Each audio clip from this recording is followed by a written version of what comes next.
What's going on, guys? This is KC from KCS Games, and today KC stands for Kaiba Corporation. Yes, I am finally doing a Yu-Gi-Oh deck profile. It has been 5,000 years since I last got to post a video. So much has been going on in my life,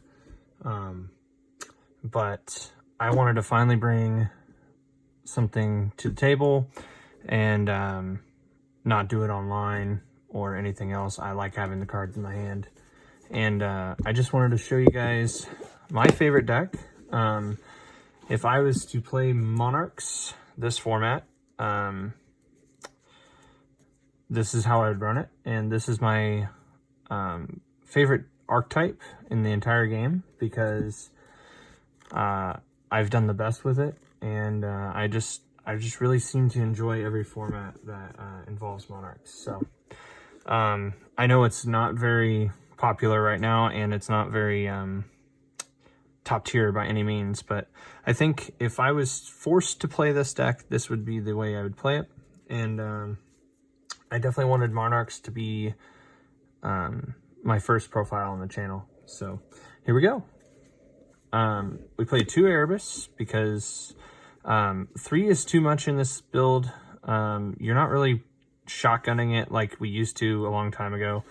And 3 just really gets cloggy. So then arguably the best Monarch because you get to play on your opponent's turn. We have Ether.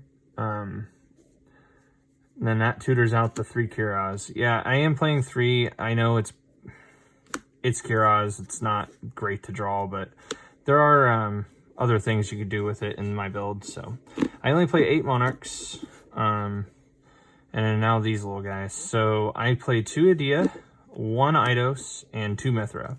Mithra is definitely the best one out of these. I like the 5-to-8 ratio, by the way. Eidos, it just feels really bad right now if you get if you normal it and it gets Veilered or Gammed or Impermed. I know a lot of that's not seeing play, but I mean Gamut is, but realistically the best one is Mithra because they can't even Gamut you. No one's playing Imperm. I mean, they shouldn't be anyway, but I'll get to that later. And if you don't know what these guys do, this one gives your opponent a token to special summon itself, and then when you tribute them, you have an additional tribute summon that you can do for the turn. So it's really nice when you get the combos going. Idea is the most broken one because it gets you stuff back from your banish pile, and this grants you an extra normal summon. When these are paired in the graveyard, you can banish this to summon this, which then would summon Mithra. So there's those, and then I'm playing a small chaos package. The reason why I'm going with this is because if you haven't noticed, everything in the Monarchs are light and dark. So with Chaos Space, you pitch a light, you get your black dragon. And if you pitch a dark, like Erebus, which you want in the graveyard, and the light would be Idea or a bricked Chaos, a Kiraz, you would add one of your black dragons. If you already had one, I wanted a flex spot. I wanted something else that was able to be summoned because these guys are pretty much dead in the graveyard outside of the big Monarchs because you can recur them with Erebus. So there's that, and this is another draw card once it's in the graveyard. So that's why I'm going with the Chaos package. I think it's probably the best for right now. You don't really have the space to main deck hand traps. If you aren't familiar with the term bricking, that's what Monarchs do.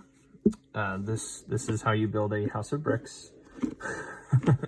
So yeah, it's just a lot of dead cards that you have to play in order for your deck to do anything. So anyway, they finally gave us back Pantheism to 3, which definitely helps, but this allows you to draw 2 by pitching a Monarch Speller Trap, And then while it's in the graveyard, you can banish it and reveal 3 of your Monarch spells and traps. They can be the same name. So if you show them 3 of the same card, you get to force it to your hand. So yeah, it's pretty cool, pretty necessary. 3 tenacity. This searches out by revealing a Monarch stat card, either 24 in 1,000 or 28 in 1,000. You get to search your deck for a Monarch spell or trap card.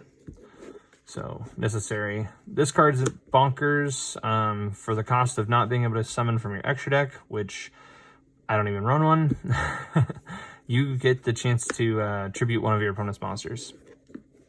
So that's pretty cool. And it's quick play, so you use it on your opponent's turn and in tandem with Ether, which gets to summon on your opponent's turn. If you don't actually know what Monarchs do, I'm sorry that I never really explained what they did. And I'm going through the spells right now, but just comment down below. Or, I mean, you can always Google it. I'm sorry. I should have went through it, but anyway, this is the domain build.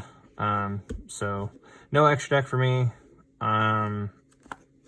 You just lock your opponent out of their extra deck if you have a tribute summon monster, and you can lower the big ones to level 6, so they only cost 1 tribute. Then I play Foolish. This is great to send Erebus or Idea to trigger their effects. And then you play Call By because hand traps hurt. I wish this card was at 3. This is why I'm playing 2 talents, and I am sure that some of you may not have the money for these. They are currently sitting around $100 a piece. And if you don't have these, I have some substitutes off to the side here. I'll get to them after the profile. And then going second, you want Droplet. It's a decent card if you have to start. You can set it. Anyway, you have to play stuff to get around King of all Calamities right now. And then I play 3 Prime Monarch. So what's really cool is that we actually have a trap that we want to discard for the Droplet. So against Virtual World, you can actually, going second, you can have Droplet pitching the trap to respond to their King of all Calamities, and that'll be enough because they won't be able to pop their own Calamities with their trap card because they can't respond with traps. So it's really cool, and you'll have a turn, and if you can set up your domain, Virtual World will not be able to out it outside of their trap card, which obviously you would just have to pop with Kuraz, which sounds really bad because they get to draw a card. But trust me, if you get Kuraz out and you pop something and you pop like itself to draw a card, you're evening out between each other, and you're going to play a domain, which, you know, it's not the easiest matchup in the world, but it helps. So anyway, that's the main deck. It's 40 cards. For the side deck, we have 3 Droll and Lockbird. It's really helpful against the other matchups. Dogmatica Invoked, and Drytron. Those are the big ones that I can think of. And then we have Ally Justice Cycle Reader. Ooh, excuse me. I like 2 of these because we don't have a whole lot of room to cut for these hand traps. That's why I'm not maining any. But yeah, these are really good against Drytron. They have a lot of choke points actually revolving around the graveyard as well as trying to add a whole bunch. So this really does it, and this can banish the Golden Lord against Eldritch, so that can help. And then I am playing Triple Gamma and Driver. The main reason why is because we really can't let our opponent establish a board with too many negates, and so going second, we need Gamma. I would not play the card going first. If they end up having like Droll and Lockbird or something, it is what it is. Like that's the thing about Monarchs. You kind of just have to roll with the punches. But the first suggestion that I would have if you don't own Tactics and Droplets is to go ahead and get yourself some copies of Gammas, not the supers. There's some rares. They're like $1 or $2 a piece, and then get yourself a rare driver that's like $0.25. So this would be an even swap there. And these are light monsters, so you can pitch them for chaos space. Moving on, back row is actually really relevant right now. So I'm playing the Duster. There's a gold rare that's like $4 now, or maybe it's a little bit higher, but yeah, not too much. Pretty budget. Yeah, you need Duster. It's free to activate, and it's a blowout. Speaking of blowout, I don't actually own Lightning Storms. I don't know that I would play them. Like, this deck definitely does not commit to... Oh, I just bumped this. I'm so sorry. It definitely does not commit to the board enough for me to warrant not playing Lightning Storm. But like I said, I just don't own them right now. So these could be Lightning Storms. Evenly matched seems to be good enough against back row heavy decks. But yeah, outside of that, there's Twin Twisters. You don't want too many cards that discard in the deck, but it just depends on what you have to your disposal. But yeah, this could be anything like that. I would not put in Cosmic Cyclones. In this format, if you are actually facing a back row deck, you need something that hits 2 or more. So yeah, with that being said, next card is Pinkertops. I just like this card. I know it's not the best right now, given our current format, but just being able to freely summon a 26 beater that has the quick effect to pop something just felt really good, especially since I don't use extra deck cards. So, and what I mean by that is usually the extra deck is a utility. So you have stuff like Nightmare Phoenix that can pop back row, Cerberus that can pop monsters, those kinds of things. So that's why I wanted pink. And the last card is the third droplet for those matchups where they really do set up the board and try and negate all your stuff. So for the nice little swap outs, if you don't have droplets, I know I mentioned Gammas. The next best bet actually is probably Infinite Impermanence. This card's not seeing a whole lot of play right now because just the way the format is, it's not really warranted. But Gamma does nothing to the people that are playing Drytron with Vanity's Ruler. And this is just another way that you can out Vanity's Ruler. But this is all assuming that they don't have any sort of negation with it. Usually they set up a Herald of Ultimateness next to it. And when they do that, this card's going to be dead anyway. So that's another reason why Droplet's so important in this format. But again, it's like $90 to $100, so definitely understand if you don't have them. But yeah, this is a decent replacement. These are sitting around $20. I already mentioned the Twin Twisters. I did want to stress that this card, even though it is cheaper now, is not a replacement for this card in this format, unfortunately. It would be against Drytron, but it does nothing against King of All Calamities, which these two cards do. They actually have a chance of stopping Calamities, so that's the idea there. And Calamities is seeing more play than Ruler, so that's the idea behind that. If you didn't have the cycle readers, I know they went up a little bit. I'm not 100% sure of where they're at the moment, but if you didn't have these, pick up some TD Crows. They're pretty cheap. You can definitely use them against Drytron. They usually only run one of the ritual spells, so what's really cool is you can just nail them on the ritual spell, or you can nail them on the first Ben 10, and like their deck pretty much just stops doing what it does. So that's pretty cool.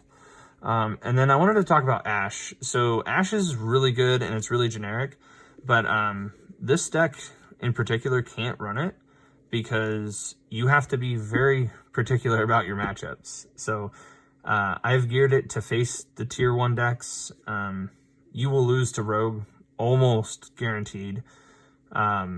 And you don't have that great a chance at beating the tier 1 decks, but yeah, like I said, I just wanted Monarchs for my first deck profile.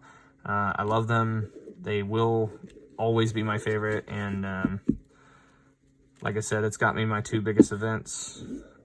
And oh, almost forgot these. So if you're on a super budget, this card's actually not that bad. I've played with it before. It's not the greatest right now, but what this does is it allows you a summon of an additional summon of a level 7 or higher monster. And so you use these, which if you're familiar with emergency teleport, this is pretty much what it is for this, except it gives you tokens. These tokens can't be tributed, however, but your opponent can't attack anything other than the tokens. So it really can buy you some time, and it's a nice budget option. I don't even think these three, like this set together before shipping on TCG Player is probably like $1, like together. So, yeah, this is a decent option.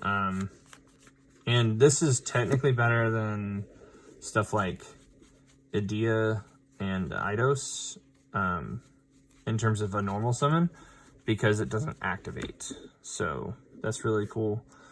And like I said, Gamma is really the only one being played for negation. So anyway, that is my first deck profile. I will be bringing much more competitive versions, my twists on the current top tier decks. I'll give you guys my rogue picks of the format. I plan on doing nothing like a market watch, but maybe some hints on like what you should get rid of, what you should be picking up. I'll try and be timely on these. I am going to focus more on Yu-Gi-Oh! Than I was planning on.